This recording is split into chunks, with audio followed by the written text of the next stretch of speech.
All right, good morning, everybody, and welcome to the Saturday Morning Tailgate podcast live on the Grid Network's YouTube and on X. Appreciate everybody stopping by. I am Bryson Carver, joined by my buddies Arthur Hurst and Tim Barnard. I'll start with you, Arthur. Listen, Ohio State's 2-0. We'll obviously get to what's going on with them on Buckeyes Breakfast. But how are you feeling on this Saturday morning, week 3? It's another college football Saturday. I'm ready to see Ohio and Ohio State go at it here in the horseshoe, and we're going to dominate like we usually do. It's a little celebration of the Ohio Bobcat tackling Brutus Buckeye a few years ago, like years and years and years ago. So that's always a fun memory to bring back up whenever these two colleges collide. But I'm feeling great, man. Listen, Ohio is the MAC champions. That's one thing they can say that Ohio State can't say. Defending conference champions, so we'll see how that plays out in the horseshoe. Tim Barnard, boy, I don't know if I've ever been this excited to hear your thoughts on the Florida Gators after what just happened last week. Well, obviously at the top of the show and then on Gator City later on. But how are you, Tim? So I've always been one to let Billy Napier cook, basically. Just say, hey, give him time. He's got to get his recruits. He's got to get DJ Lagway in. Hey, listen, last year's schedule was really high. They ended on a high note. Yeah, I'm kind of done. You're kind of okay. A little bit of a teaser for our first segment of the show. A couple of comments here, and feel free to chime in the comment section throughout, folks. Patrick Brown says, happy Saturday, fellas. Going to be a great day of college football. New articles available as well. Definitely check out Patrick's stuff on the Grid's website. And he's trolling you already, Tim. Gator's mouth a quarter way open. No chomping by any means. Ready for Tim's crash out diatribe. Well, it should be fun. Let's get right into it. So your Gators, Tim, got upset by USF. 18-16, I believe, was the final score in Gainesville last week. Rough performance offensively. Gators weren't great on third down. The last drive, a brutal penalty in which one of your defensive linemen is trying to do his best Jalen Carter impression. It was a disastrous ending. Bad clock management at the end. USF wins on a walk-off field goal by Martin Grammatica, son of all people. So I'll ask you, Tim, to start, and then we'll get to Arthur. Thoughts on this game, and is Florida done? I don't know if Florida's done. Just because of how they ended last year. Now, does that sound really optimistic? Absolutely. Hell, I had to come on today's show wearing my freaking national championship shirt from the basketball season last year just to make myself feel better. But, like I said, it's one of these situations where this is wildly unacceptable. Up until Steve Spurrier started coaching, I kind of understand, Gators history and, it's filled with great players, but nothing really to write home about. No SEC championships, this, that, and the other. Then Steve Spurrier comes into the fold, and we've been on this tear for a long time. Hell, even Bear Bryant himself called Florida a sleeping giant until we get the right coach and the right management. Bear Bryant. That sleeping giant was wide awake under Steve Spurrier, under Urban Meyer. Hell, even Ron Zook, who split the two, had a winning record that we still fired him because it was unacceptable to, be mediocre. Now we're coming on, we still got a season to play, but we're coming on 3 full years of mediocrity. And that's wildly unacceptable for this program. And it's painful because, as my friends can tell you, I was the guy who, I'm like, guys, recruiting is a whole different ball game. This, NIL world's a whole different ball game. We got to pump the brakes. We got to, let, Billy get his guys in. He got his guys. We got DJ Lagway. We got Dallas Wilson. And I know Dallas Wilson's, hurt, and we still have Eugene Wilson III. We still got Vernon Brown. Like, we have these guys that are able to that are so much more talented than USF. That what happened on Saturday? Listen, the Spitgate, unacceptable at any level. Bryson, you and I have talked about that. I joked with you about Jalen Carter's situation. Yeah. You took that seriously. It's on me, brother. But in all honesty, though, like, it's these types of games where, the only hope I can cling to is the fact that Notre Dame lost to NIU last year and went to the national championship. Granted, it's Notre Dame. They had a cupcake of a schedule. We're in Death Valley tonight at 7:30, which is insane. But again, it's extremely unacceptable what happened. I am pretty much off the bandwagon. They're going to have to, I understand the fact that it's going to be extremely difficult to win out, but they're going to have to come pretty damn close to winning out for me to be like, okay, Billy Napier can stay another year. Well, here's the thing. Even if they go through the rest of the season, I guess 9-1 the rest of the way. I mean, here's the upcoming schedule. So you mentioned tonight at number 3 LSU, which is just a monster of a game in Death Valley. At Miami, Texas at home, at A&M, home game against Mississippi State, who did beat Arizona State last week. The game in Jacksonville against Georgia, at Kentucky, at Ole Miss, Tennessee at home, Florida State. Like, the schedule is just hell. If Florida can get out of this, I'm not kidding, Tim. If they can get out of this at this point, 8-4. Like, I'm not saying Billy Napier keeps his job, but I don't see 9-10 wins of a schedule given that you dropped the game against USF. Your thoughts on this, Arthur? Your thoughts on Florida's loss to USF? Do you think the Billy Napier era is a wrap? Discipline. Discipline is the first word that comes to mind. 11 penalties for 103 yards. Can't have that, especially when the game was already in a dogfight. You look at the stats. They're pretty close together, right? But you even just look at the game, it was a pretty good dogfight, right? It was a slugfest. And those are the type of football games that you enjoy, especially when it comes to schools that are in the same state, right? The same city, the same vicinity, whatever. You always love those state competitions between schools. But 11 penalties for 103 yards is inexcusable. You're winning the game. Why are you throwing the ball? Just run the clock out. Poor clock management, as you said, Bryson.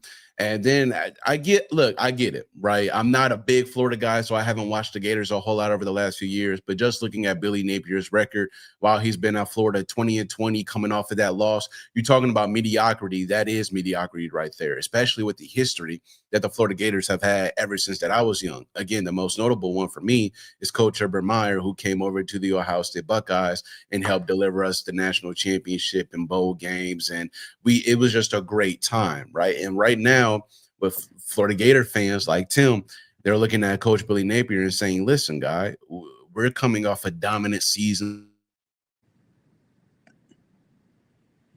I think we may have lost Arthur. Just to expound on the penalties there, he's not wrong. 11 penalties for 100 yards is wildly inexcusable, not to mention the fact that, we were in the red zone, scored 2 touchdowns on 3 plays. Both touchdowns were called back. And not for nothing, they were so effing soft calls. Like they called one offensive PI because our tight end was running an out route and he was at the goal line and he ran into his defender, and they were saying that, he was blocking. Like it was stupid. But Arthur, continue. Sorry.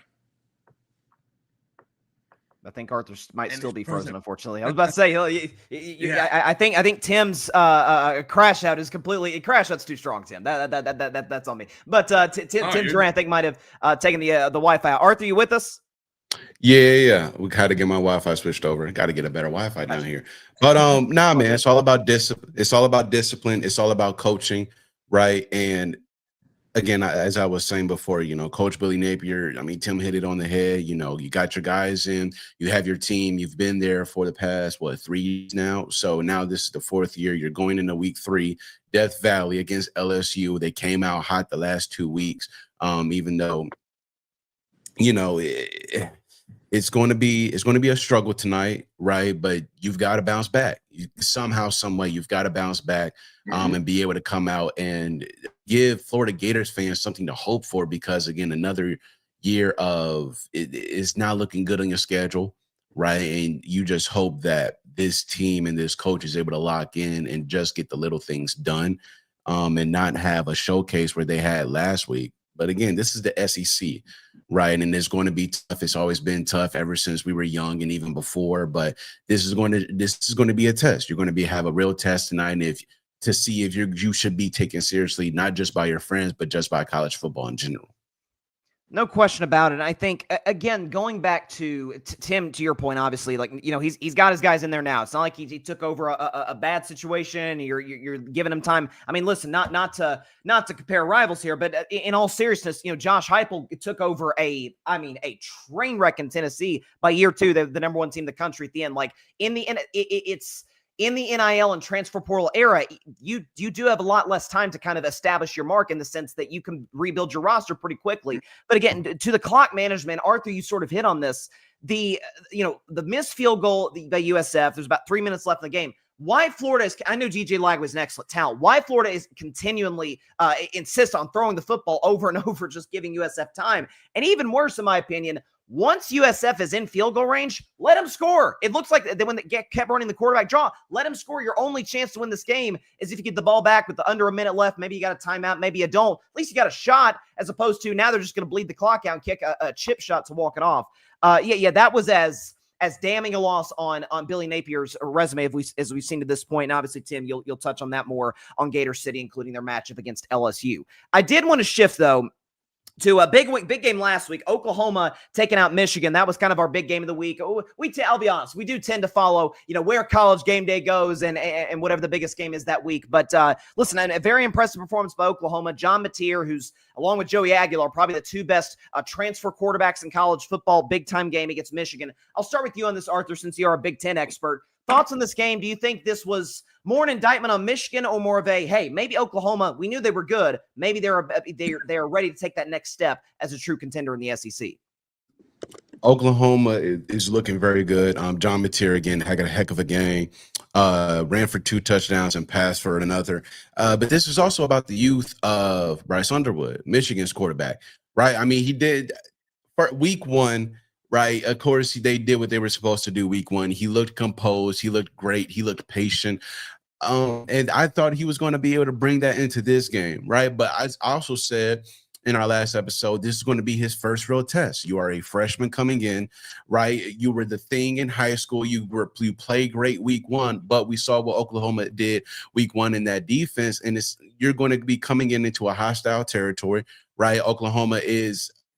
Oklahoma, Texas is arguably the best rivalry in college football, right? And you've got plenty of others that rival it, but my dad, he's from Dallas, Texas, and he's always going to say it's Texas, Oklahoma, right? So you're coming into an environment where it is going to get hostile, and when this team is good, their fans are rocking, the team is rocking, and so as a freshman starting quarterback, that's a very, very dire environment to play in, but it's all about growing pains. But I got to give it to Oklahoma and their quarterbacking guys, and being able to just come out and just defend the way they did, being able to hold Bryce Underwood, again, being able to get him flustered, not being able to stay composed. You got him, going back and forth with teammates on the sidelines, but I don't mind that, because that goes to a guy who wants to win.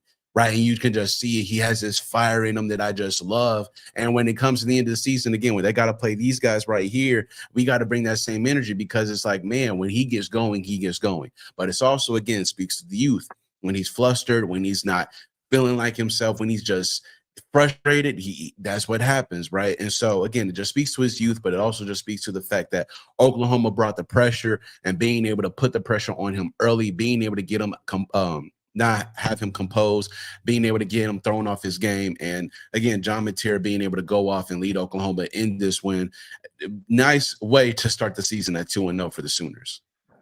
No question about it. Again, we know Brent Venables is an excellent defensive coach going back to his days the DC at Clemson. It's really the offense that he hasn't been able to get right in terms of the quarterback position and recruiting and things of that sort. But John Mateer, as you said, the mobility, the arm strength. Again, I was a big fan of his back at Washington State last year. As I joked, remember the last Washington State transfer quarterback, Cam Ward, worked out pretty well for Miami. So thoughts on this game, Tim? Obviously, to Arthur's point, the test for Bryce Underwood didn't necessarily meet the occasion. I think some of it falls in the fact that Michigan appears to once again be quite limited at receiver. But your thoughts on this game, Oklahoma taking out Michigan in a pretty impressive W.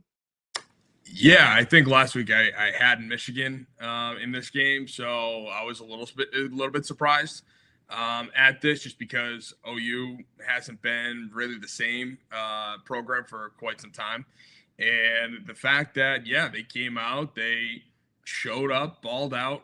And I think really, yeah, I know, Arthur, that you said that the whole Bryce Underwood screaming at his teammates isn't really much of a thing. I beg to differ, because just because, you might be passionate and, saying these things because you want to win doesn't necessarily mean it's going to go over well with the team, especially with the fact that everybody on that team knows that Dave Portnoy and a bunch of other Michigan alums came in and outbid everybody by a wide margin to get Bryce Underwood in the maize and blue. So that right there, I think could be an issue. Maybe the kid's a little bit immature and, he had a freak out moment, and that's why things happen. And again, he is a true freshman. He is starting. He was in a hostile environment on Saturday. I'm not putting that past him. But at the same time, I am looking at that with more of a magnifying glass than most, because it's going to be interesting how Michigan responds the rest of the year, and if Bryce Underwood has any other incidences like this through when they're losing. I mean, hell, Underwood threw for under 150 yards on 9 completions. So he sucked. And sometimes you have to look at yourself. True, you have receivers, they have to make the catches. The O-line's got to help you out. Again, it's a team sport. We all know that. But at the same time, dude, instead of looking outward, you might want to look inward before you lash out. So, I don't know. I think it's a huge win for Oklahoma. I think it makes them I think it makes them relevant right now. Again, they still got the Red River rivalry, as Arthur you were talking about, and plenty of tough SEC competition. So it's going to be interesting to see how Oklahoma handles the rest of the year. But yeah, as it stands right now, I like their quarterback, and I think they're going to be a relevant team for at least most of the season. Well, I mean, that's the thing. Like, they're 13th ranked in the country. They have a big game next week against Auburn, which I'm sure we'll predict next week. So, by the way, that's going to be Jackson Arnold, former quarterback at Oklahoma's return, to Norman. So, like, there's a little bit of a revenge factor there. So that should be fun. And then transitioning now to Clemson and Troy. I got to say, we had some underwhelming performances last week by some of the top tier contenders. Georgia didn't look great against Austin Peay. Sorry, Arthur, your cover crew pick, which we'll get to later in the show. You have Penn State minus 42.5. over FIU. And once that thing's 10-zip at halftime, I'm like, yeah, Penn State's going to win, but I don't think they're going to cover the 42.5 there for you. But listen, Clemson and Troy was a bizarre game. I mean, there's a point in that game I'm like, holy crap, is Clemson going to blow this? And there's an element of, I forget, there was a coach of Oregon that said this years ago, I forgot exactly what it was, but Oregon lost to Stanford, who was a massive underdog. And the coach went in the locker room and said, don't let Stanford beat you twice, which essentially means don't let the carryover hurt us this week in practice and in the next game. And there's an element of, okay, did the LSU loss, the fact that they were, got shut out in the second half, at home, outplayed by the Tigers, did some of that lead into this game against Troy? Was it a look-ahead opportunity? We know Clemson has a really important game against Georgia Tech today, which we'll predict. I'll ask you to start this, Tim. I mean, 16-3 at the half. Like, is Clemson just overhyped? Were they looking ahead? What's going on with Dabo Swinney's squad right now? Yeah, I mean, that's $1 million question. I think the LSU loss, I think they tried to give as much as they could and clearly didn't have enough against a tough SEC squad, and it absolutely hurt them. I mean, look at what Alabama did after they beat Florida State. They annihilated their no-name opponent. Sure. Like, that's something that Clemson should do against Troy. The fact that it was, like you said, 16-3 at half. By the way, 16-3 Troy. I want to make that clear. 16-3 Troy. Troy. Like, what are we doing?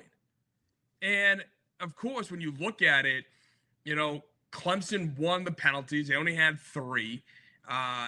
Cade Klubnik only threw 1 interception, but it's something where, it took them an entire half against Troy to really find their groove and only win 27-16. You win by 11.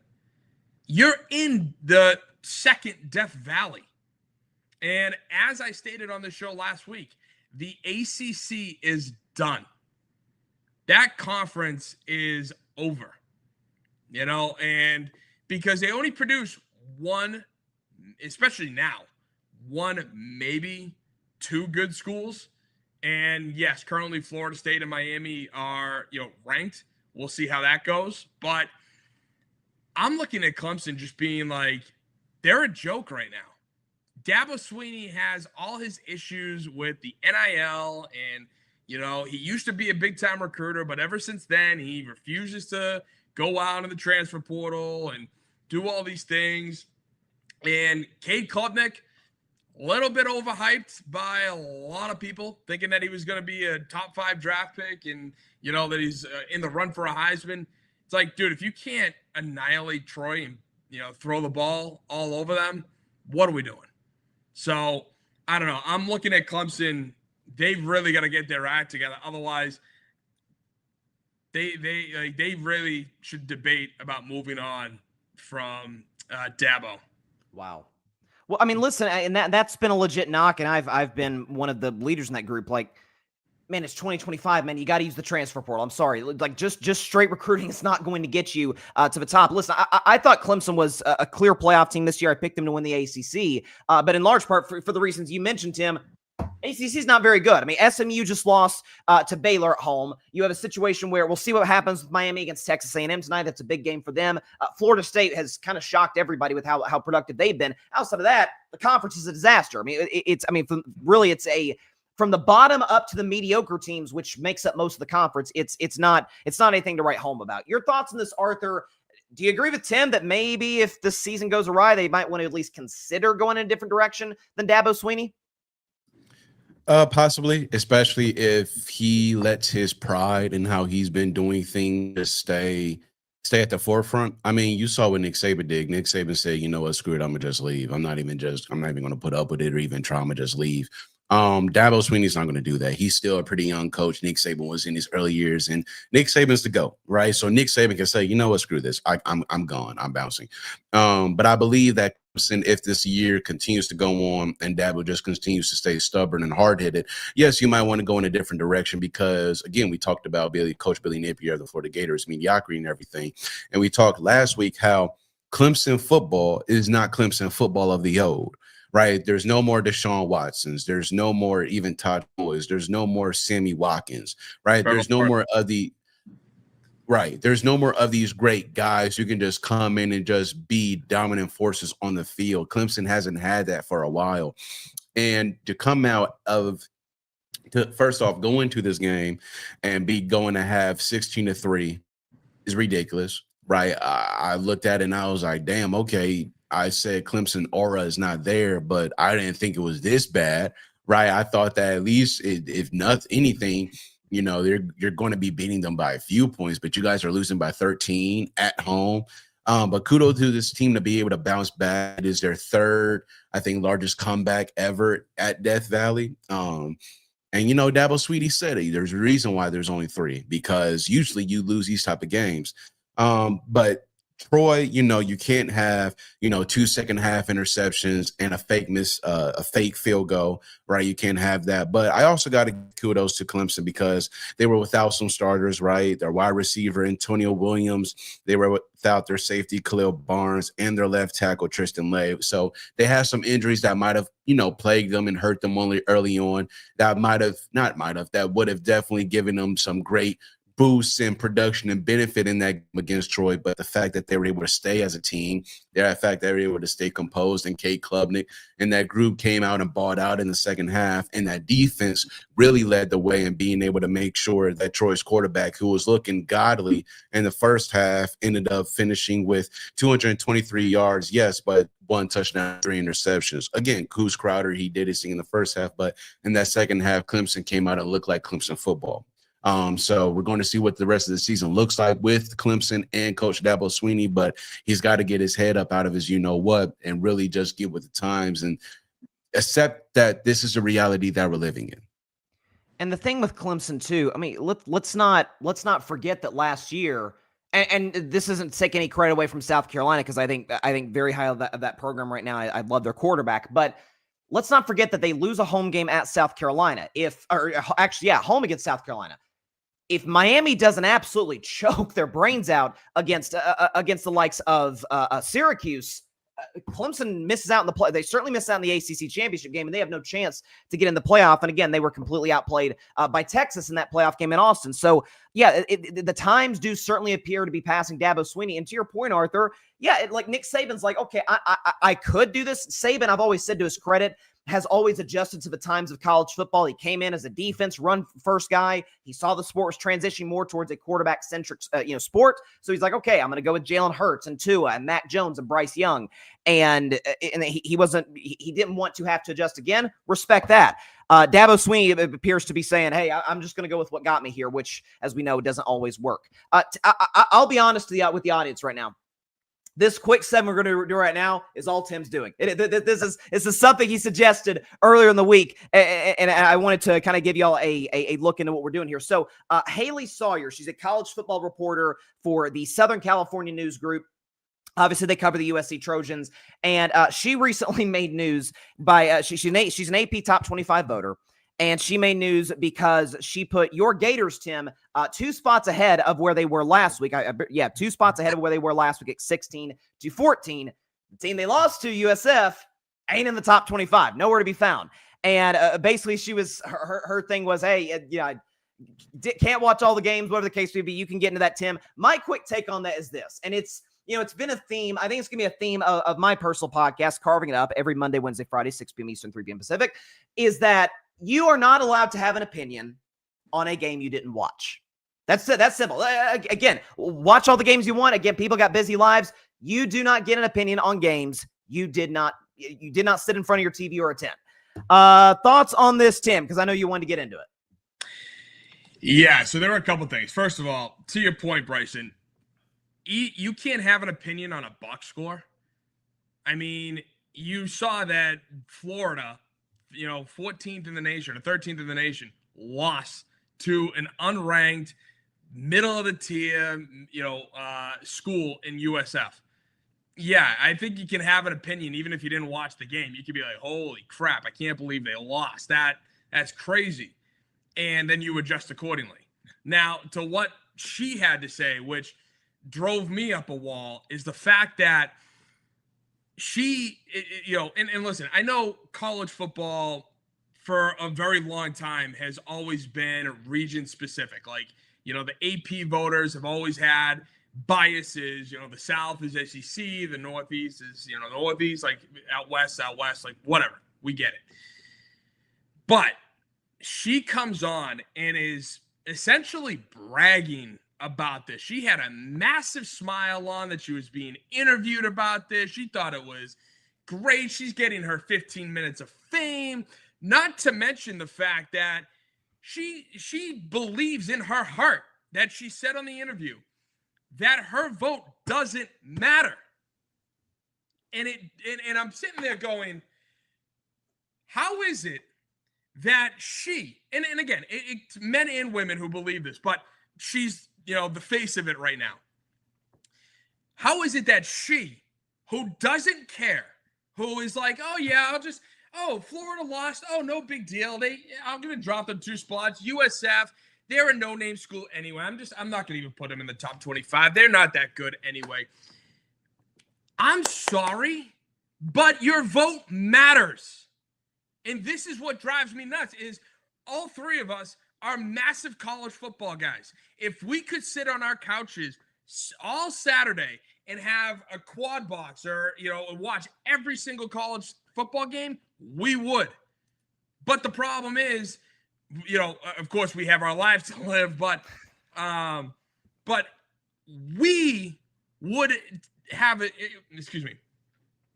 It would be an honor for us to vote in that AP top 25. We would take that responsibility so much to heart that we would believe that our top 25 is going to represent what the top 25 actually is or what it will become. Not that, hey, just for the hell of it, I'm going to throw SMU as the #1 school after their loss to Baylor. Oh, I really love Auburn's color, so I'm going to have them as #2. Penn State's really bland, so I'm going to have them at 25. Like, this is the type of mentality that drives me nuts. You have a gift. You have an honor that a lot of people in this country would kill for, figuratively speaking. And yet, you're just so half-assed with it that, yeah, there's a reason why I want to talk about this, because it's stuff like this that pisses us off, or pisses me off as a sports fan. When you have been given this gift, this honor and then you just don't give a damn about it, I'm sorry, AP should revoke her vote immediately. She should not have a vote. She can still cover college football, but she can only do it for her team's, for her team. Otherwise, there is zero, she should not have a vote for the AP top 25. Yeah, it's pretty bad. And by the way, that speaks to your objectivity as a Florida fan, that she moved your team up and you're still mad as hell about I'm still it. pissed. Yeah, sure. I'm objective. We shouldn't be in the top 25. We No. lost to a crappy school. This is the first time we have lost to a school in Florida not named Florida State and Miami since the 60s. And so, yeah, the fact that she's like, 14-16 or 13, whatever. 16-14. No, they moved up. Oh, 16, that's right, 16-14. You know what? That just goes to show she has absolutely no right to vote in the AP top 25. Fair enough. You can't have something that flagrant. Your thoughts on this, Arthur? No, man. I mean, it's just a thing of, you want these guys, you want these people to be able to take their job seriously. And that's why sports journalism has been looked at the way it is for quite some time. And why these guys, these athletes, these former athletes, current athletes are saying, you know what, we will make platforms of our own, be able to have podcasts of our own, and be able to have our own stories that we can tell with each other or by ourselves, and not have to rely on a journalist to be able to tell our story. So it just adds to that division, because I love those, right? I love when a journalist and an athlete is able to sit down together and be able to have discussions and talk in a great interview and a conversation. I love those. Those aren't there anymore. Those aren't really here anymore, right? We haven't really had an iconic sit down for quite some time. I can't even remember the last iconic sit down interview between a journalist and an athlete, to be honest with you. And right now, athletes are doing that themselves, but kudos to them for that. And I love the fact that they're doing it, and it's being able to get the praise and the credit that it is. And you see that we as fans, we enjoy it. Right. But again, it adds to that divide that currently the sports journalists and athletes have, to where it's like, you know what, you as a media person don't really know what you're talking about anyway, and we're not going to trust you. And then those things bubble into, things like Peter Schrager and Ryan Clark having their back and forth on Get Up, where it's like, and again, it was right. And as a journalist myself who didn't play professional sports or anything, I would like to have my opinion respected by a former professional athlete. And again, Ryan Clark in his own right was very good. He has a Super Bowl ring. He was part of the ridiculous, crazy, and just wild ass human beings of that Pittsburgh Steelers defense, along with Troy Polamalu and James Harrison. But again, just because I did not play does not mean I don't know the game. And it doesn't mean that you should disrespect the fact that just because I didn't play, that I don't know my stuff. There are plenty of people out here who are very knowledgeable about professional sports and sports in general that did not play the game that can talk it. Mina Kimes, Zach Lowe, Bill Simmons, and the list goes on and on and on. Not everybody is just a mouthpiece or a wannabe think tank or a loudmouth. Well said. And I think that's there's a balance between the two, in the sense that I mean, obviously our guy Alfred Parso Jr. is in the comments. He says college sports is so different. The restrictions of yesteryear are long gone. Much more freedom for the players, and I think that's to your point, that is a lot of where the frustration comes from, is like, okay, when you get takes like this, when you get this, okay, you not only did you not watch the game, you're not even paying attention, and that's what it does is it does give a bad name to the people that you said, Arthur. That's why you get interactions like what you saw in Get Up, where Ryan Clark pretty much attacks Peter Schrager's integrity as a journalist. That's why you see, like you said, like Mina Kimes getting the hate that she's gotten, despite being one of the top football minds on ESPN. Like it's really unfortunate. And I think I tend to agree with Tim. Like if this is not something you take seriously, I think for any job, if you don't take it seriously, you tend to get removed. All right, so it is now time, Arthur. This is your moment in the spotlight. It is now time for Buckeyes Breakfast with Arthur Hurst. Arthur, buddy, go ahead and take it away. What's going on, ladies and gentlemen? It is Buckeye Breakfast with Arthur Hurst. You see the hat, OHIO. We have a fun in-state matchup with the Ohio Bobcats of Ohio University. One of the best party schools, if not the best party school in the country. I had a chance to attend there, but I chose to take my talents elsewhere. But nevertheless, that campus is very beautiful. I love Athens, Ohio. You can definitely see how the city has built itself around the college. It's a beautiful city as well. Again, beautiful campus, great party environment. But it's not going to be a great party environment today because them are going to be spanked by the Ohio State Buckeyes. But you got to give the Bobcats credit, though. They are the reigning MAC champions, and as Bryson joked earlier, the Ohio State Buckeyes are not the defending Big Ten champions. Nevertheless, though, the Bobcats have been a very good team so far in these last 2 weeks. They were able to beat West Virginia 14-7, and they nearly lost to Rutgers, right? So they've been proven to be a tough matchup. But this Ohio State team has proven to be a tough matchup as well. You saw what they did against Texas, being able to hold Arch Manning the way that they did, and the way that this defense has been able to play the last 2 weeks. Grambling, they did exactly what they were supposed to do, right? Grambling did not score at all. Ohio State dropped 70 points on them. Julian Sayin had a heck of a ball game, a really great game. And that's what I said what was going to happen in week 2 against them, is that Jeremiah Smith is going to have to get on the same page with Julian Sayin so that they can get this chemistry going, because throughout the rest of the season, Jeremiah Smith is going to have to get touches. I don't know how you get it to him, but you're going to have to get it to him, right? But Julian Sayin, he played his butt out last week. He was 18-19 for 306 yards, 4 touchdowns, and an interception in the first half. Bought out, right? And he has 16 straight passes to start last week's game, and that was a school record.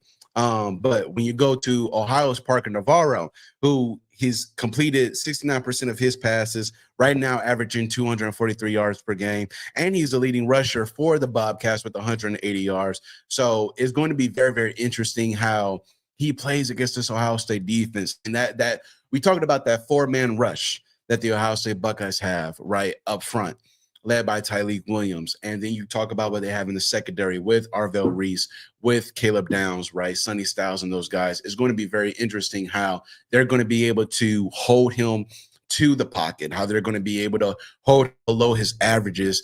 And I'm expecting Julian Sayin to have another great game. I'm expecting Jeremiah Smith and this Buckeyes offense to have another great game, because these are the things that you need, right? And I enjoy, again, these in-state matchups. The last few times we had these, right, we had the Ohio Bobcat attack Brutus, which is always a very funny thing to bring up whenever these two teams collide and play against each other. But nevertheless, it's going to be a fun one in the horseshoe. I expect the Buckeyes to win big in this one.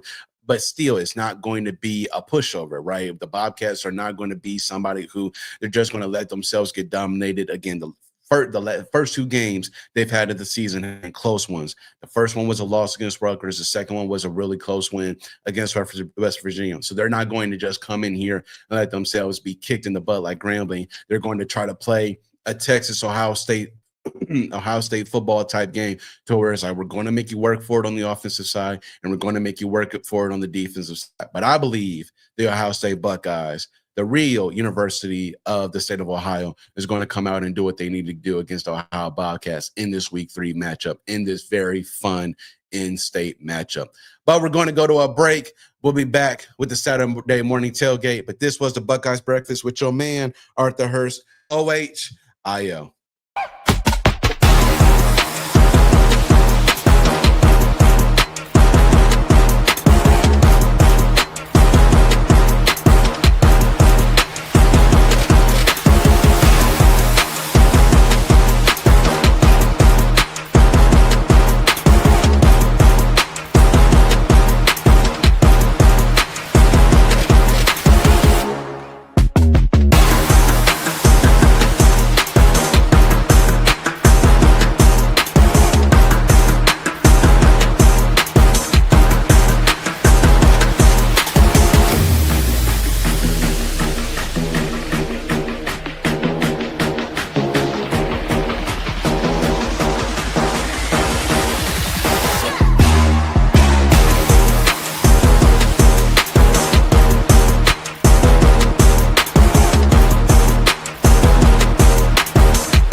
right, welcome back to the Saturday Morning Tailgate podcast. Great stuff there, Arthur, on the Buckeyes Breakfast.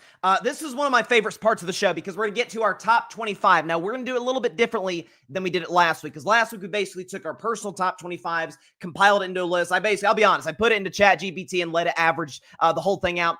So what we're going to do is we're going to go over the top 25. So I will start the honors and go first. So we'll go from 1 to 25 and kind of explain why we had these teams where we had them. So I've got Ohio State number 1. Obviously, there's no question about it. Defending national champions, the big win against Texas a couple weeks ago. As Arthur pointed out, Julian saying a good game last week, a good opportunity to kind of continue to get that offense in rhythm. Jeremiah Smith, Carnell Tate and company against the Ohio Bobcats. Penn State number 2. Again, I went back and forth on Penn State and LSU at number 2. The fact of the matter is LSU didn't look so good last week against Louisiana Tech. I decided to put Penn State, even though they themselves didn't look so great in the first half against FIU. LSU, one of the most talented teams in the SEC, put them at number 3. I have Texas 4th. Again, I think there was a little too much of an overreaction again to the Arch Manning struggles against Ohio State in the sense that, again, unless you're someone who, Paul Finebaum, who thought he was the second coming of Tim Tebow, you were like, horseshoe, not terribly accurate, did not play well whatsoever. But again, kind of found his rhythm. It is San Jose State. They got a game against UTEP today. Again, very soft 3-game schedule after the Ohio State game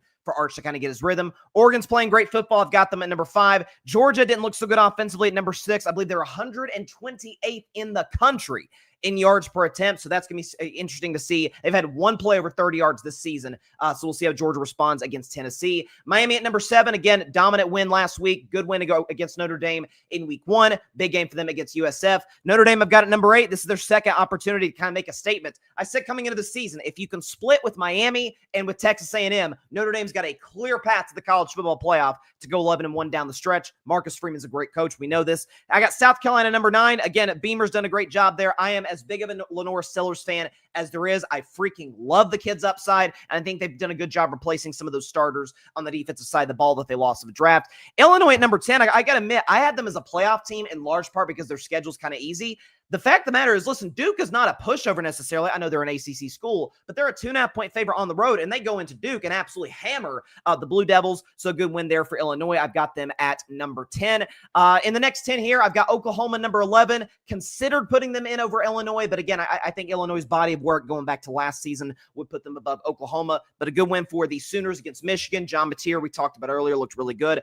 I'm not going to lie to you. I almost put Clemson a few spots below where I had them. I decided just out of respect to have them at number 12 based on where they started the season. Great defense. Kate Klubnik, we'll see if he can kind of come into his own and live up to the hype that we thought he'd be before the season. Florida State at number 13. I don't know what you could say. They scored 70-plus last week, again, albeit against a lesser opponent. My Tennessee Vols have got at number 14. Obviously, this is a game today, which we'll predict at the end of the show against Georgia, that will really kind of determine the outcome of Tennessee's season. Not just in the sense of, obviously, you want to win the game, but if you can play the Dogs close at home at Neyland Stadium with a schedule that includes Bama, Oklahoma, Florida, this is an opportunity to kind of say, hey, we are one of the most respected teams in the SEC, and we'll see how the Vols can respond. Iowa State, listen, I'm a fan of Rocco Beck. I like the kid's experience, his moxie. I've got Iowa State at number 15. A&M at 16. Big that Marcel Reed is going to play tonight against Notre Dame. I like what he brings to the table in terms of being a dual threat quarterback. Ole Miss, Ole Miss did not cover for me last week for the cover crew. Kentucky got the classic backdoor cover against the Rebels. That was rough to watch, but Ole Miss is still well coached. Good quarterback play. Bama at number 18. Tim brought it up earlier in the show, but the fact of the matter is, very disappointing loss to Florida State. Came out, responded in a big way. I've got them at number 18. Utah's looked amazing through the first few weeks. I've got them at 19. Michigan, I don't want to panic too much in the Wolverines because I still love their talent defensively. Bryce Underwood, as we talked about, has to kind of come into his own from a maturation standpoint. I don't love what they have at wide receiver. Sherrone Moore's about to serve his 2-game suspension, but Michigan should be fine in that stretch. And finally, the last 5, I've got USF at number 21. I don't want to overreact too much to the fact that, again, they've beaten 2 ranked teams, Boise State and Florida. Obviously, the game against Miami is going to really kind of determine the outcome of their season from that standpoint. But obviously, my man Alex Golesh has done a great job coaching that squad. Texas Tech looked good at number 22. Auburn, listen, I think a big reason Auburn got into the top 25 is not just because they've looked impressive in their first 2 games, but a road win against Baylor, A Baylor team who went on the road to SMU and got the W. Jackson Arnold's look good. We know Hugh Freeze is a good coach. Missouri at number 24. The loss at quarterback does concern me for the Tigers. And Arizona State, I've still got them in the top 25 just because I have a ton of respect for Kenny Dillingham. The loss to Mississippi State, I said last week that had upset alert potentially written all over it, but I still got Arizona State in the top 25. They can absolutely still win the Big 12 and get into the college football playoffs. So that is my top 25. I'll go to you, Arthur, now next on this. I'll go and put your top 25 up here if I can find it. Here we go. Why did you rank these teams where you ranked them? So you look at the first three. The first three took care of business, right? Ohio State knew exactly what they were going to do against Grambling. They looked very good early on. Again, Julian saying playing insane in that game, to say the least. Penn State over FIU, I expected them to cover. They did not. That really disappointed me. The fact that it was 10-zip at halftime, I didn't like. I was thoroughly disappointed in that first half performance, but they came out and did what they needed to do in the second half and scored 24 unanswered points. LSU, I like the fact how I didn't like the win, right, against Louisiana Tech, the fact that you only win by 16 points in your host stadium, but nevertheless, you did get the job done. And then you go on to Oregon. I had them jump up because, again, as you'll see throughout this entire list, audience, I like blowouts against people that you're supposed to blow out, and I'm going to give you the benefit of the doubt. And Oregon did what they exactly needed to do against Oklahoma State. They beat them by 66 points. And then you go into Miami, beat Bethune by 42.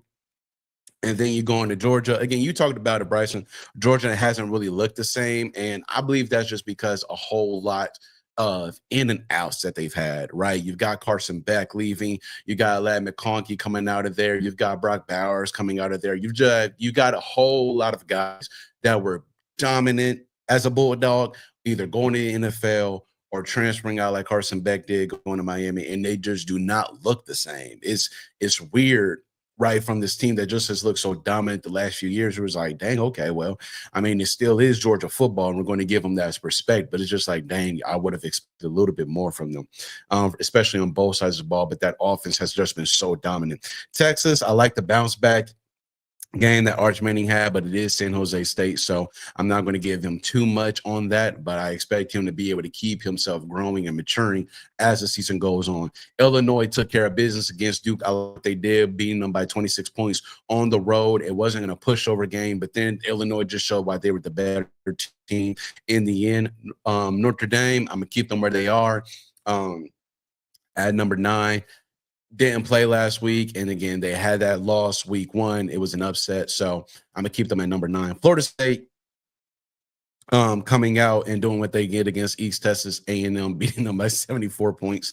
Again, man, I'm going with the blowouts. I'm going with the dominant team, showing why they're dominant in their games that they're supposed to show it. So that's FSU at number 10, and then South Carolina at number 11. Beating SC State by 28 points. Again, I love these in-state rivalries, these in-state competitions. They always make for fun ones that you can have over your opponent. Clemson, I got them by 11 at number 12, only beating Troy by 11. We talked about it earlier, going down 16-3 at halftime, but being able to find that spark in the second half to come out and play the way that they did. Again, down some starters, but that's not an excuse to why you're losing 16-3 at home against Troy. You should have been beating them off rip. But kudos to them for still getting the win. Number 13, Oklahoma. What a win against the Michigan Wolverines. I'm happy for them. Again, this is Sooner. This is arguably one of the best rivalries against Texas in college football. I love the way that they came out and played. I love the fact that they made Bryce Underwood not be composed. I love how they made him frustrated, and I love how Mateer, their quarterback, just came out and just balled out for them in this game. Tennessee, hey, listen, man, your Vols are doing very well. I got to give you credit for that, Bryson. Beating ETSU by 55 points. I know you had ETSU coming out on top because that is your school. Hey, not sure. I said I was pulling for him, Arthur. Well, anyways, but nevertheless, Tennessee coming out and doing what they needed to do against ETSU. Iowa State at number 15. Again, another team that took care of business against Iowa, but we all knew, again, these in-state competitions are going to be tough. And Iowa, the Hawkeyes, possibly, arguably tighter than you, are not a slouch team. They're always going to be tough. They're always going to play hard-nosed. That's just been the mantra of their team for years, and it showed against Iowa State. Iowa State only beating the Hawkeyes by 3. They got the job done. It wasn't easy. You had to get it out the mud, and that's exactly what Iowa State did. Texas A&M beating Utah State by 22 points. I like what they did at home. Again, just being able to be dominant against the teams you're supposed to be dominant against, right? I don't like these close games. I don't. Again, Clemson, I don't like the close game. You should have been dominant from the very beginning. USF with that amazing upset win over the Florida Gators. I got them at number 17. Discipline. Again, discipline for the Florida Gators. Coach Billy Napier possibly on the hot seat again, once again, with Gators fans, because they do not accept mediocrity, as Tim has spoken on. Ole Miss beating Kentucky by 7 points. It was on the road. This was going to be a very good game, right? Especially after what happened last season. But Ole Miss was able to get the job done on the road against Kentucky, winning by 7. Utah spanking Cal Poly by 54 points at home. Again, expected. I love the dominant performances. This is exactly what you're supposed to do. And Alabama beating UL Monroe by 73 points. Another dominant win. And again, the board, can you keep this going throughout the season with the Crimson Tide? Texas Tech beating Kent State by 48 points. Dominant win at home. IU, listen, man, I love what IU has done the last 2 years, right? It's going to be another interesting season with them. I think it's going to be dogfights throughout it, but I believe they'll be able to come on top with a lot of them. Auburn, got to be happy with how they've been playing the last few weeks. Michigan, again, growth. Bryce Underwood, freshman. These are growing pains. You're going to have that throughout this freshman year. You're going to be playing against teams that are dominant. You're going to be playing against teams that are going to make you frustrated and show your youth, right? You're going to have to find ways to combat that, though. And the way you combat that is playing against those teams, playing and getting more reps, being able to have the team come around you and really support you. Again, Tim talked about it, how this may be seen as a bad thing. And I completely understand that, but I see this as a good thing where they say, young fella, listen, we got you, right? We want to win too. We are passionate as well, but there is a way that you show your passion, right? Some guys are going to be perfectly okay with you yelling in their face because that's who they are. They're going to go right back at you. There are other guys where you got to take them to the side, you got to sit down with them, and you got to say, hey, this is how we're going to be playing football here. But that's where you do as a quarterback, especially the starting quarterback. You just get to know your team, you get to know your guys, you get to know what they react to, how you need to talk to them, how you deal with them. That's what's going to make Bryce Underwood such a great leader, especially when it's time for him to leave Michigan and go pro, which I believe he will. But this is just part of the growing pains. And Missouri coming out on top this past week and being able to sneak into the top 25. I'll be interested to see what they do the rest of the season. But yes, this is my top 25 going into week 3. Fair enough, Arthur. I'll now pass the baton to you, Tim. Your top 25 as we pull it up here. Yeah, so of course, just like you guys, top 3, Ohio State, Penn State, LSU. It really, can't change that right now. I got Oregon leapfrogging. I currently have them at 5, so now I have them at 4. Then I got Georgia coming back 1 spot as well, so the 2 of them just flipped. And then, of course, Miami, I still have at 6. Yes, I know they absolutely blew them out. But, I don't know. Maybe you could say SEC bias, why I have Georgia ahead of Miami. But I still think Kirby Smart will get his team going, which is why I have them at 5. Otherwise, then I got Texas at 7. I kept them exactly the same spot as I had them last week. Then this is where things changed for me. I had Notre Dame originally at 8, drop all the way down to 10. And I don't mean that in the sense that, they're a bad program. They obviously didn't play last week. But I did like what I saw from Illinois. And I really liked what I saw from Oklahoma, which is why, I did, you could say, punish. And I think it's too strong of a word. But I did have the bye week for Notre Dame kind of affect this ranking right here to go from 8 to 10. And have Illinois and Oklahoma leapfrog. But again, I still like the Fighting Irish. I was just more impressed with Oklahoma's upset. I don't want to say upset, but their defeat. The fact that they beat Michigan. I was trying to figure out how to phrase that. And then moving on to the latter half. So 11, I have South Carolina. And listen, I like Lenore Sellers. I like Shane Beamer.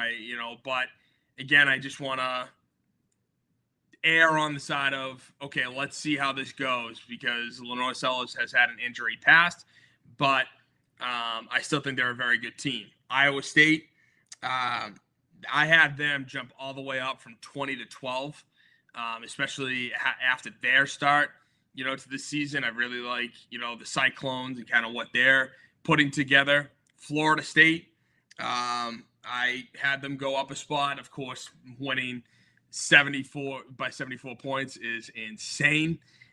Utah, I'm really high on.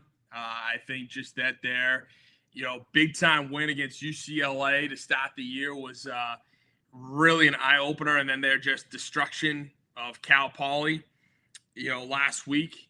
So I got them at 14. Clemson, I think I have Clemson at 15 because of the name, and yeah, you could say don't overreact. They still got the win over Troy, but it was definitely not a convincing win. And a part of me doesn't want to overreact, but at the same time, I'm looking at Clemson, and everyone wants to talk about Cade Klubnik, but I really haven't seen the Cade Klubnik everybody talks about on the field. Everyone wants to say Cade Klubnik's this guy, and it's like, okay, but you're not putting up the points you need to, especially against the teams that you should be. So I got Clemson at 15. I could drop them even lower, but that's kind of where I'm sitting right now. Otherwise, Tennessee, of course, their destruction over Eastern Tennessee. I can't. They took care of business. Like I said about the Gators or any team that you go up against an unranked, unnamed opponent, you got to take care of business. That means, if you're in the top 25, you got to win by 40 or more points, in my opinion. So, Ole Miss, A&M, Bama, Auburn, kind of all in that frame. Of course, Ole Miss, victory against Kentucky. A&M coming off a good win as well. Bama finally getting back. I'm really slow right now on Alabama. I have them at 23 last week after their loss to Florida State. And yes, they did annihilate Louisiana Monroe, but again, it's one of these feel out processes right now for me where I'm looking at Alabama and I'm like, listen, you got plenty of talented players. You obviously showed how much more talented you are than Louisiana Monroe. But again, that loss to Florida State means something. And I don't want to take that lightly. And then I got Auburn jumping up 4 spots into the top 20. And then as for the final 5, again, we all talked about what Missouri did against Kansas. I think they did very well with that. And yes, I still have SMU in the top 25, even though, of course, they did lose at home to Baylor. But Indiana, Michigan, of course, we just discussed the Michigan game. And with Indiana, again, they are 2-0. I like to focus on, the wins. And now, actually, as of last night, they're 3-0 and won 73-0 over Indiana State. I like to look at, I like to err on the side of, hey, are you undefeated? How many times have we seen teams that are undefeated, but they're outside of the top 10, and a majority of the teams in the top 10 have at least one loss. So Indiana off to a 3-0 start. Michigan, we discussed, Michigan still has a ways to go. Bryce Underwood is a hell of a talent, but It's going to be interesting to see how they rebound against or after their loss against Oklahoma.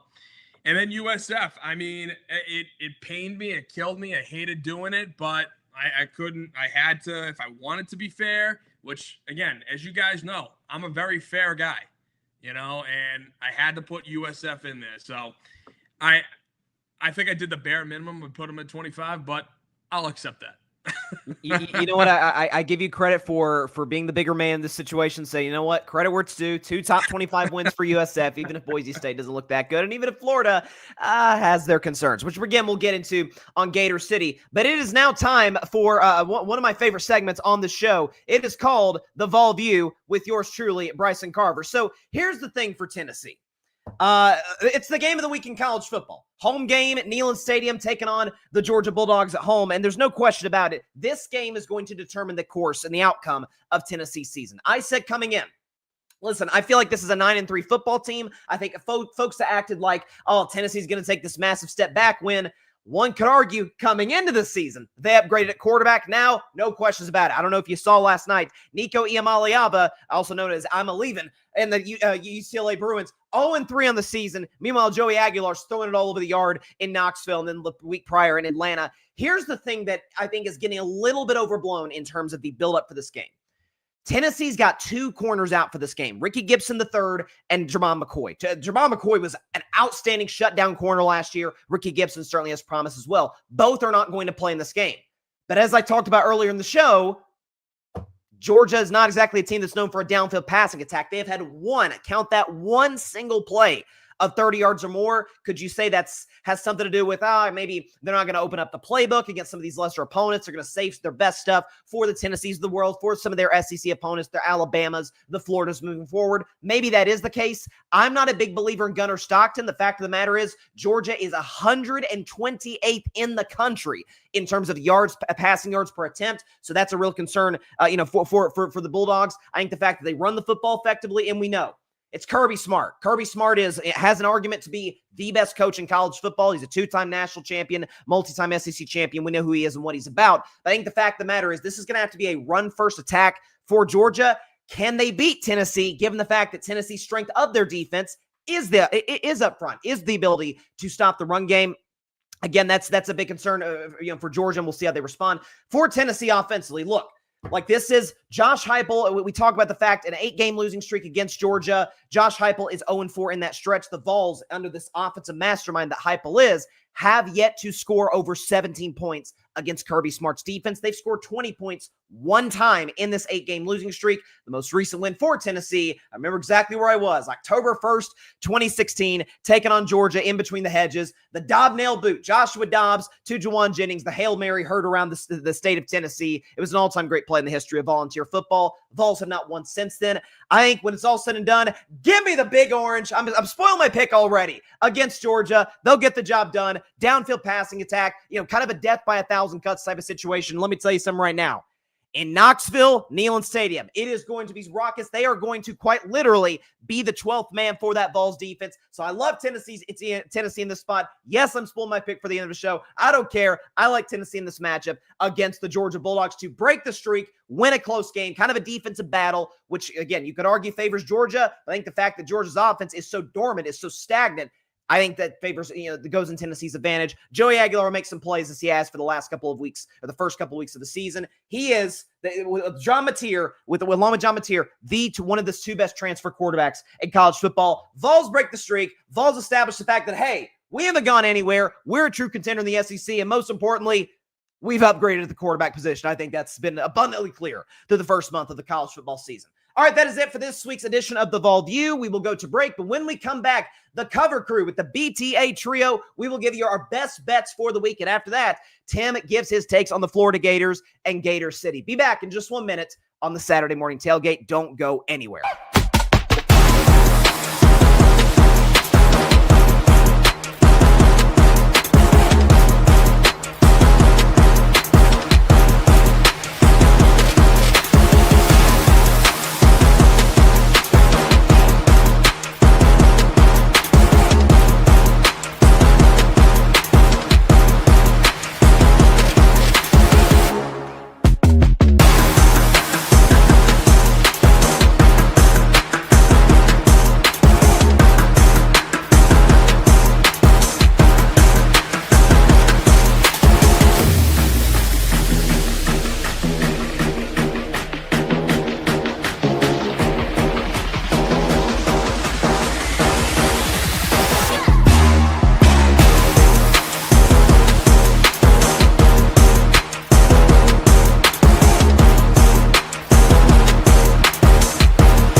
All right, welcome back to the Saturday Morning Tailgate podcast live on the Grid Network. Hope we are getting you guys off to a great start to your college football Saturday. All right, this is a segment we like to do for those that are gamblers out there. I'll be honest, college football, as we learned last week, the fact that, Tim, you were the only guy that got your cover crew pick correct, and it was by the skin of your teeth. You had Syracuse -6.5, and those jokers won by 7 in overtime. I'm like, you got to be kidding me. Listen, at least you saved us from a pretty embarrassing 0-3 start to begin the season. I was wrong on Ole Miss -7.5 over Kentucky. The fact that, I think it was -8.5 rather over Kentucky. The fact Kentucky gets a late field goal backdoor cover, I just fell to my knees. And as for you, Arthur, big favorite, obviously, -42.5 Penn State over FIU. That did not come to pass, particularly after that first half that the Nittany Lions have. Tim, you were the winner last week, so I'll have you go first. What is your pick for this week? You're muted, buddy. There we go. My bad. There we go. My pick for this week, of course, is Wisconsin at +20.5. Listen, Wisconsin is 2-0. Bama, of course, is coming off a dominant win over Louisiana Monroe.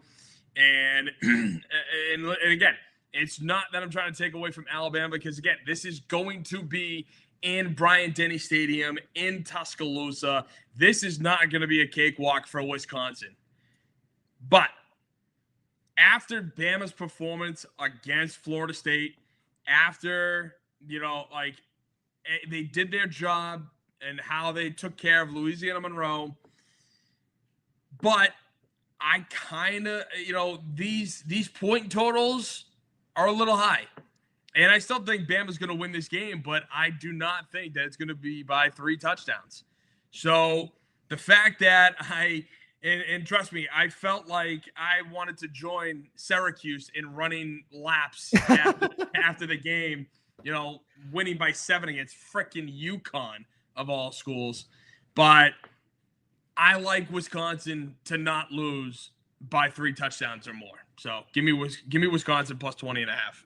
Fair enough. Listen, Fran Brown was not pleased with this team's performance against UConn, to say the very least. And like you said, just barely getting the cover in overtime would show that. Arthur is basically doubling down. He likes Big Ten massive favorites against lesser opponents. Your thoughts on your reason you're taking what you're taking, Arthur? You're muted, Arthur. Oh. Oh man, that's what happens when you double click very fast. But yes, the Ohio State Buckeyes are right now 6-0 against the Ohio Bobcats. Again, I love these in-state matchups. They make for great stories and great, late nights of celebration. And it'll be another great night of celebration when it comes to this one in the Horseshoe. Again, the Bobcats are no joke. You got to give them respect on that. They have not been no joke going back to the last season and what they've done the first 2 weeks of the season. But I'm sorry, the Buckeyes have been playing great football. They've been showing growth. They've been showing composure. They've been showing that we are the reigning defending champions, and I believe the Bobcats are going to be their latest victim. We say that BTA stands for Bryson, Tim, and Arthur, but I call it belt to ass, and that's exactly what's going to happen today. Let me ask you this, Arthur, because I love the line there at the end. If Ohio State does not cover, and I probably agree with you that they will cover in this spot against Ohio, but let's say they don't. Will you abandon the massive Big Ten favorites here on the cover crew? If they're not Ohio State, I will. If they're not Ohio State, gladly.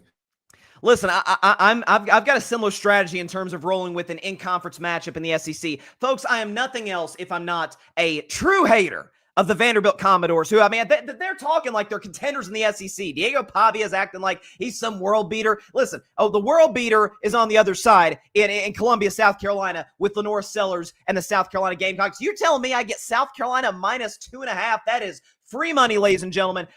Listen, this is what we try to do here on the cover crew. We try to win you guys free money. I love Tim's pick. I don't know how I feel about Arthur's pick, but we'll see how it plays out. I love his loyalty to Ohio State. Love South Carolina -2.5. This is going to be a 10-point plus win. Vanderbilt is way over their skis, acting like they're something that they're not. It's unbelievable stuff. I'm disgusted with some of the talk that's coming out of Diego Pavia in this program. Listen, you beat Virginia Tech. Congratulations. That's unbelievable, guys. Anchor down. Anchor down. Anchor down. Yeah, anchor down. Yeah. Man, listen, you guys might just get to 6 wins if you're lucky.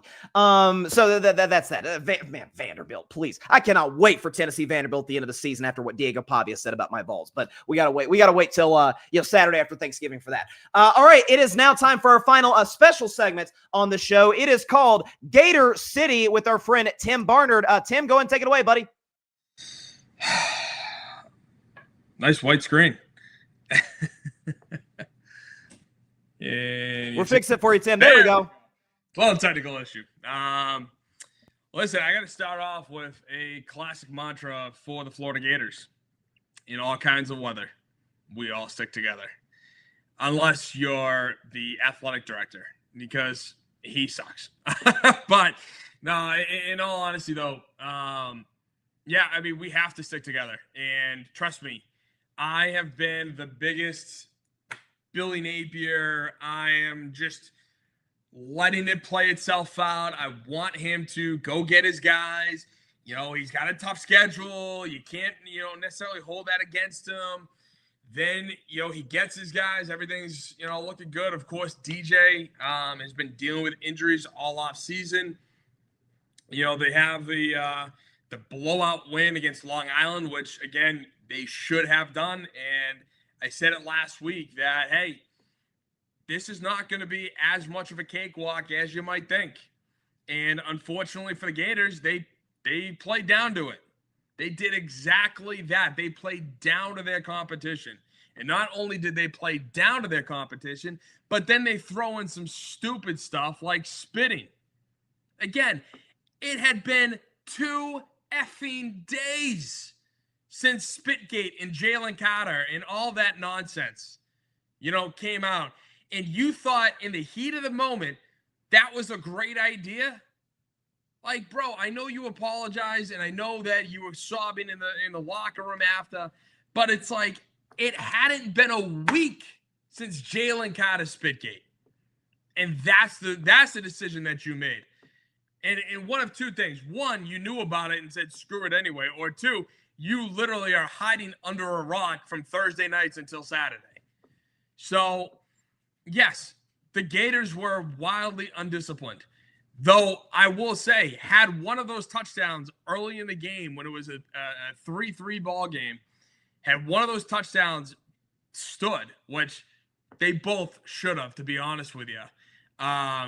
Ridiculous officiating calls on that. I think they wanted, it almost felt like the officials wanted to keep USF in the game, and they knew that if Florida scored a touchdown, they'd run away with it. But it sucked. It absolutely sucked. And to all my friends who were texting me after the game, see, Billy needs to go. Billy needs to go. I'm there.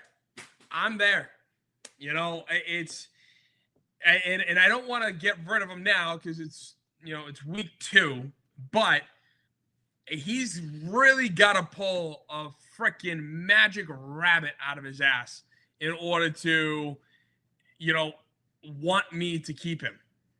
Because the start of last year sucked.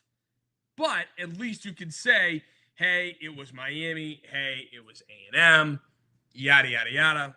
Whatever. Then he finished by beating Ole Miss, by beating Florida State. And granted, Florida State's not good. It was not good last year. But either way, it was, and LSU.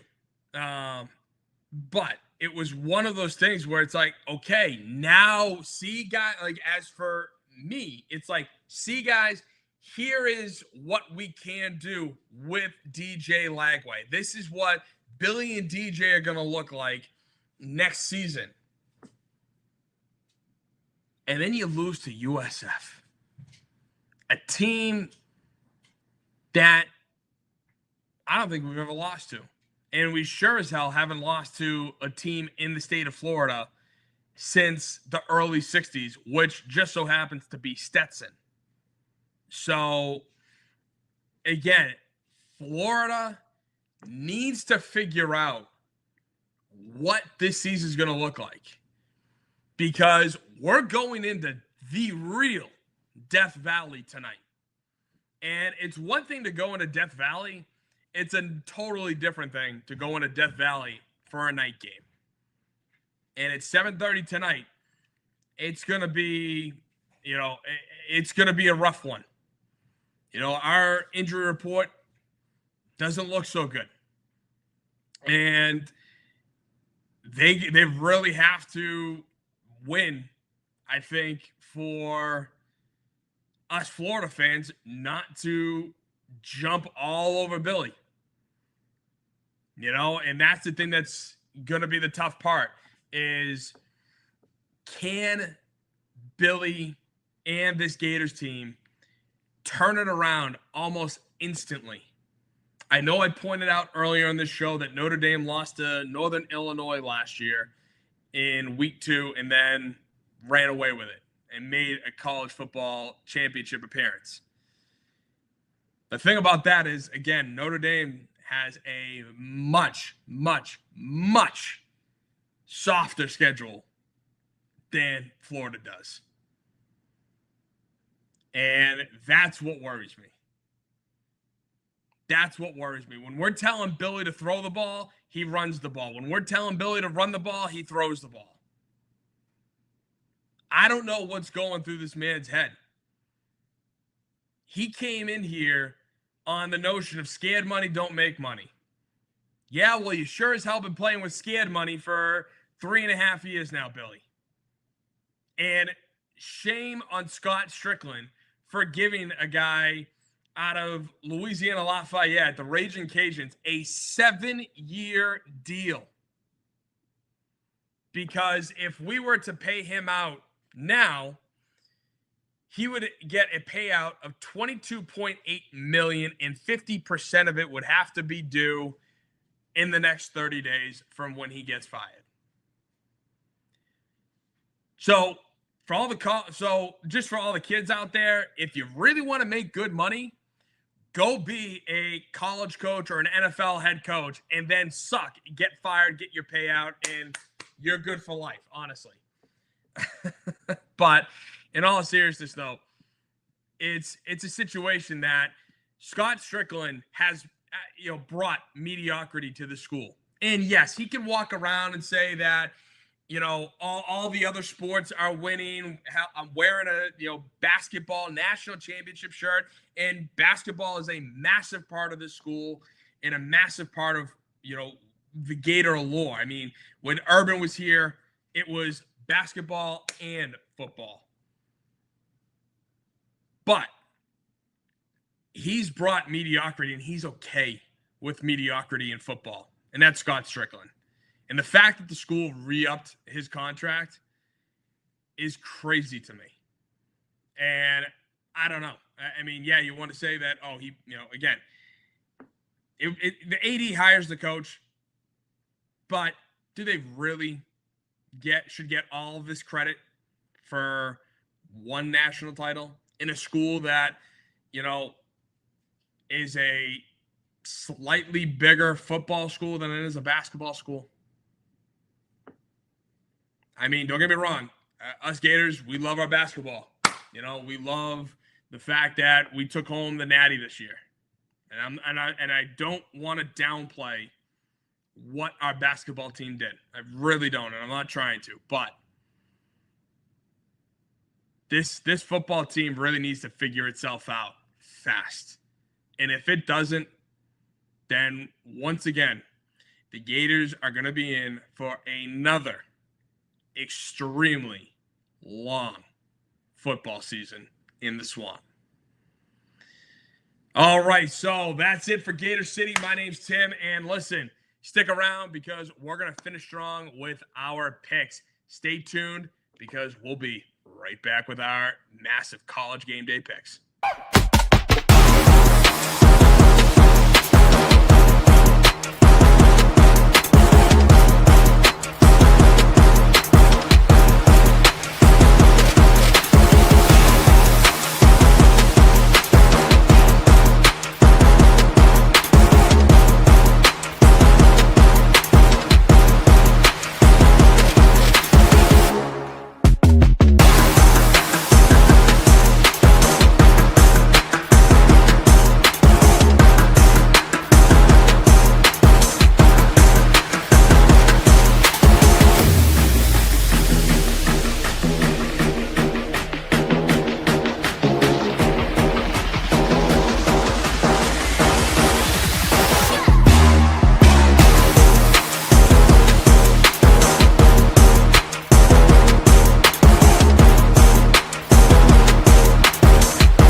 right, welcome to the Saturday Morning Tailgate podcast. Appreciate everybody stopping by once again on this Saturday morning. Tons to get into. Before we move on to our final segment, obviously with our picks, I got to say something about one of the things you said, Tim.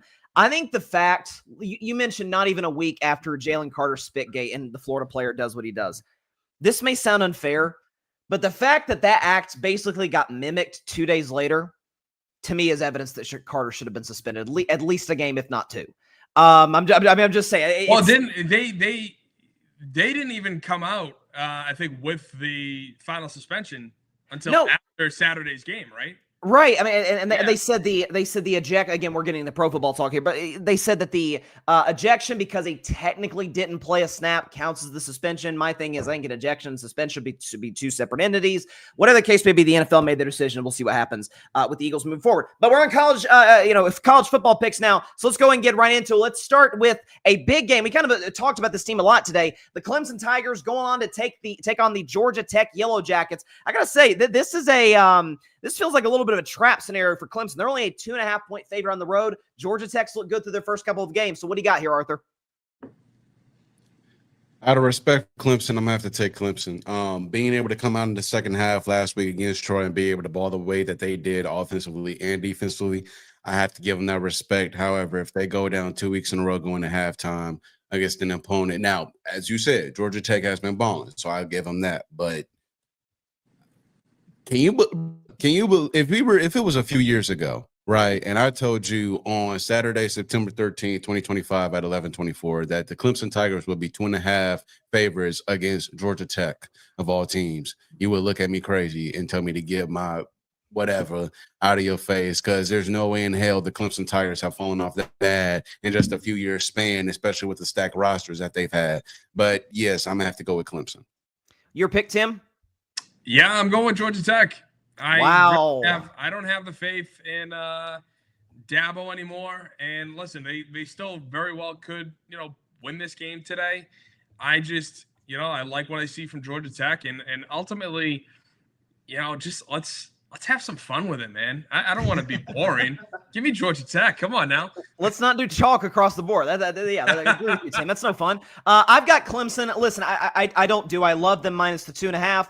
Listen, 2.5 is minuscule for college football because we see the big lines that we tend to see on a week-to-week basis. I think Georgia Tech's played good football the first couple of games, although I'm a little less impressed with the road win against Colorado now that we see what Colorado looks like as of right now with some of the quarterback struggles. They lost last night against Houston. So I'm going to go with Clemson to win this game. Move on to our next one. Tim, you sort of alluded to it, so I'll go with this one first with you. Wisconsin-Bama, this is your cover crew game of the week. You got Wisconsin plus 20.5. Do you have them winning outright, or you got the Tide? I got the Tide. I mean, say what you want about Kalen DeBoer, and I'm not kidding when I say I think he's on the hot seat after that loss to the Florida State. And again, hot, being the operative word.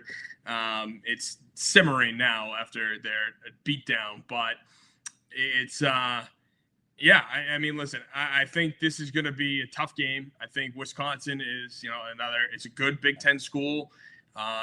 That is going to give Bama some tough time. But at the end of the day, it's Bama. It's Bryant-Denny Stadium. They're going to win. They're not going to win by more than 3 scores, but they're going to win. Your pick on this game, Arthur?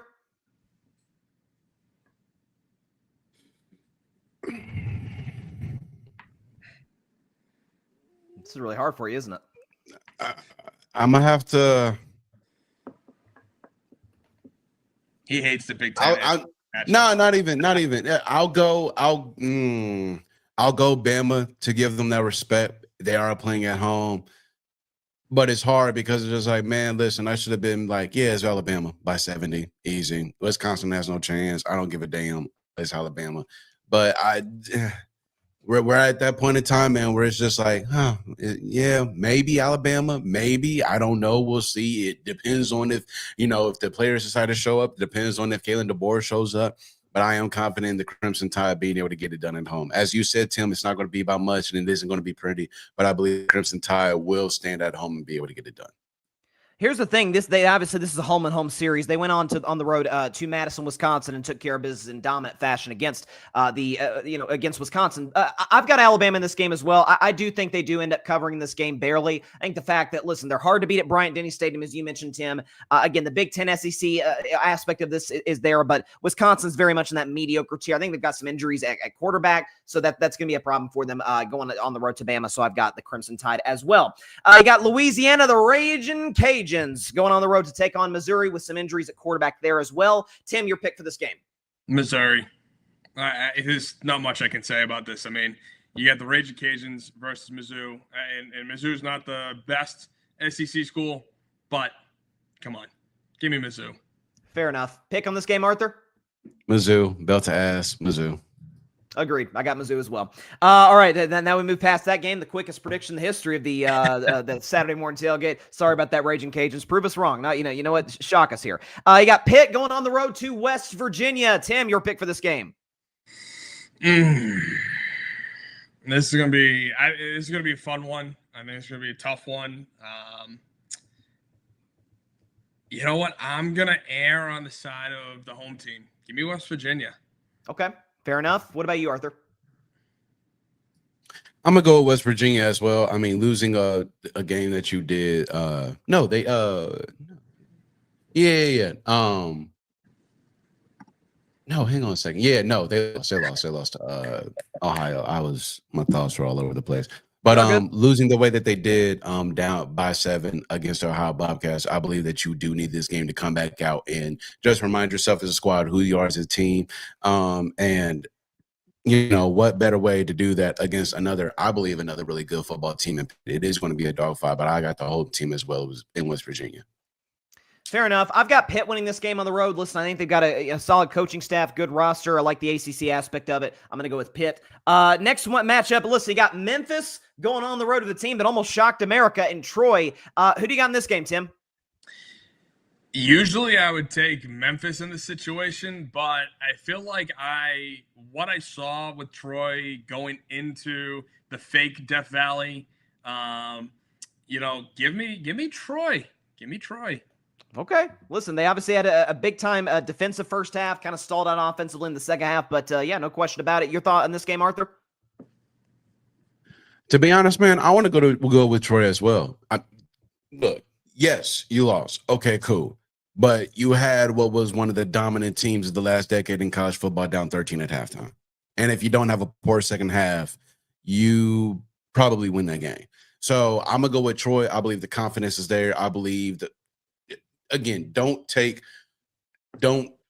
feel too bad about that loss. Clemson did what they were supposed to do. The fact that y'all were even in that game and winning that game is ridiculous. Y'all never should have been in that game in the first place. But the fact that y'all were even winning it at one point in time, I believe you take that confidence and say, hey, we can do that to them.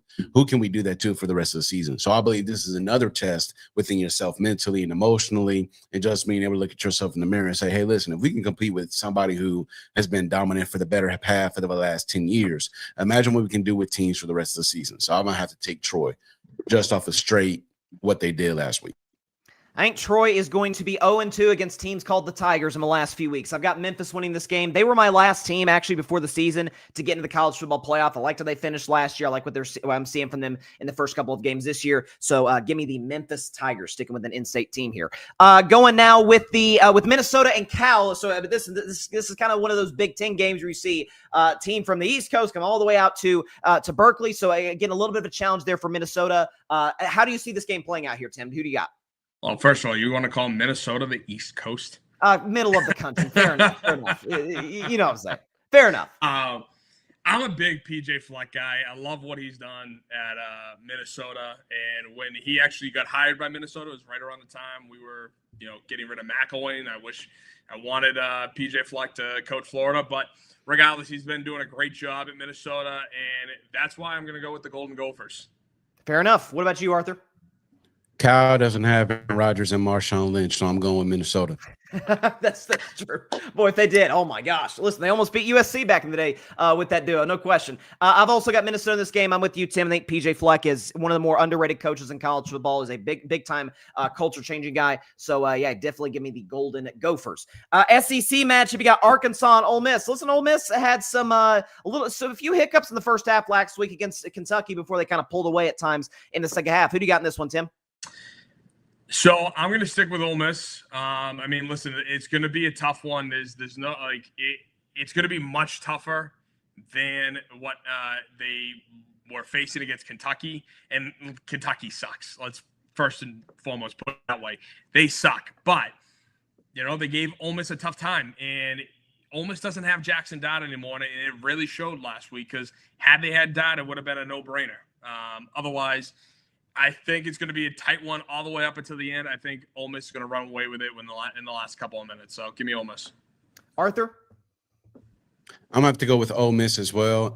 It's not about how you start, it's about how you finish, and they were able to get the job done. But again, like we talked about, it's even the same thing with Miami and them losing Cam Ward. We're going to see how Ole Miss, we're going to see how Miami, two very prominent programs with two dynamic quarterbacks at the position last year, are able to, revamp themselves and be able to get back to at least who they were last year at that quarterback position. But I believe Ole Miss is going to get the job done. I've also got Ole Miss. Sean Payton has a great saying that it's easier to coach guys hard in practice when you win an ugly game. Where you didn't play so well. That was kind of Ole Miss. Certainly on the defensive side of the ball, I feel like Lane Kiffin's that type of guy to kind of get on guys in practice, raise the standard at Ole Miss. So, yeah, definitely give me the Rebels at home over Arkansas this one. This was my cover crew game of the week. I'm very confident who I'm going to pick for this one. But you got the Vanderbilt Commodores and the South Carolina Gamecocks, another SEC matchup. Your pick for this game, Tim? A part of me wants to, go this side just to piss you off. It would piss me off. Just to have the fun, that this would create. And listen, I do like Lenore Sellers. I do like what my God, I'm sorry, who's Shane Beamer. Shane Beamer, thank you. And I said it earlier too. I really do like the atmosphere that Shane Beamer brings to South Carolina. But Diego Pavia, or however you say his name, he beat Alabama at Vanderbilt. Give me Vanderbilt, baby. You've got to be kidding me.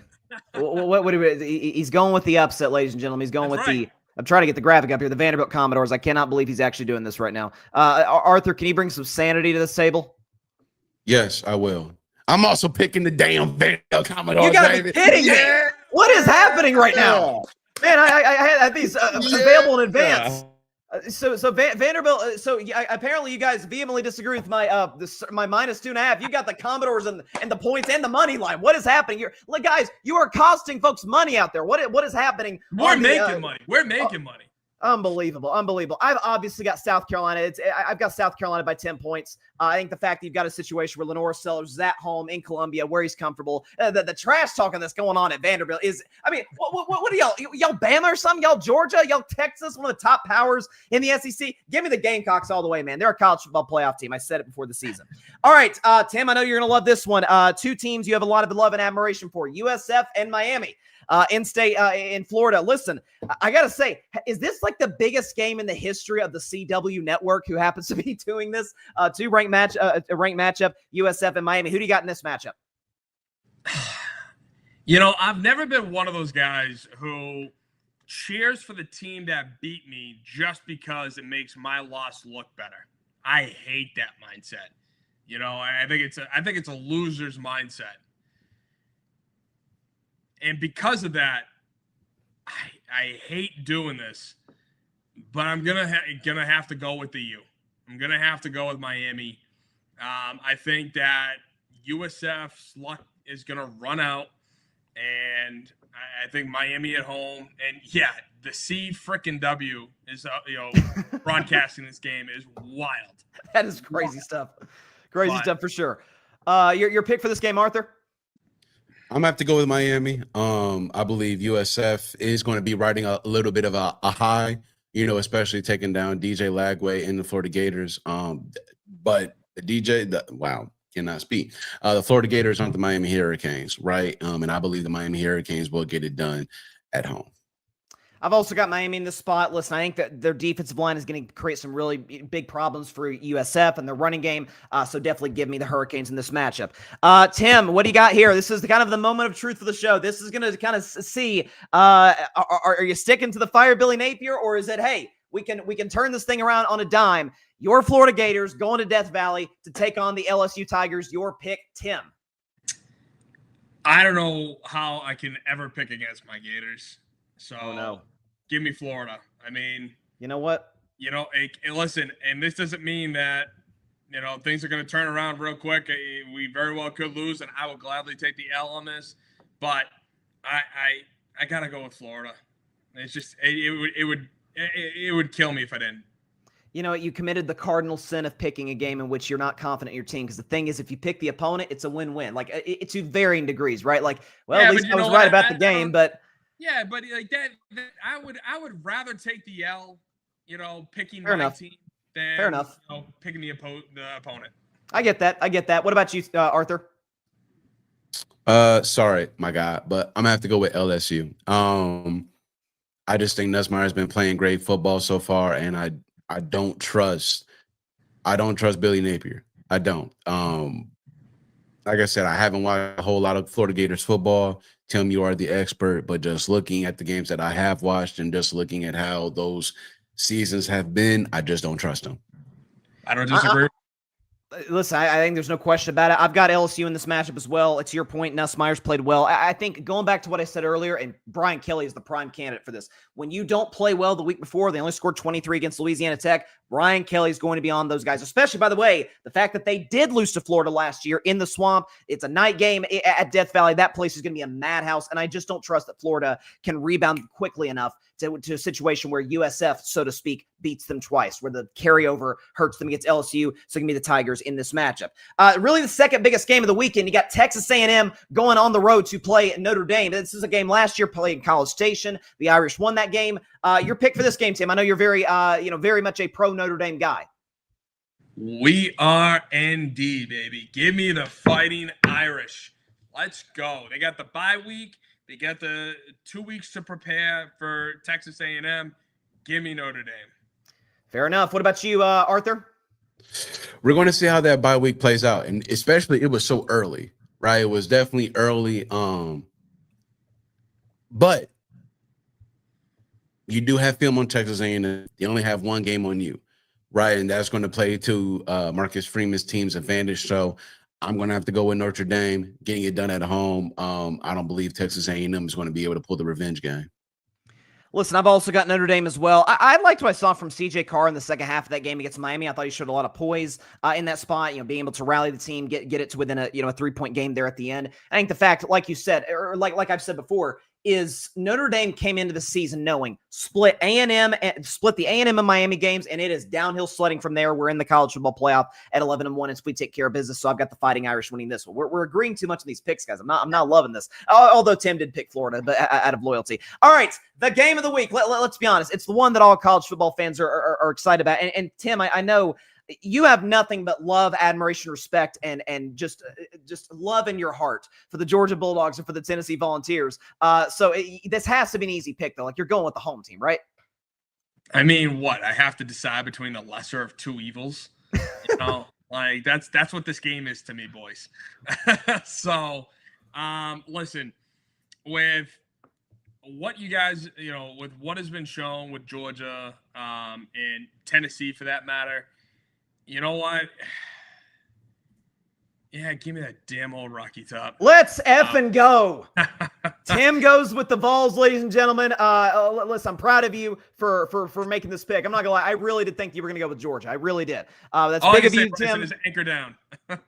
Stop. Don't. You're in back of my good graces. Don't hurt yourself here. Arthur, your pick for this game. Come on, Arthur.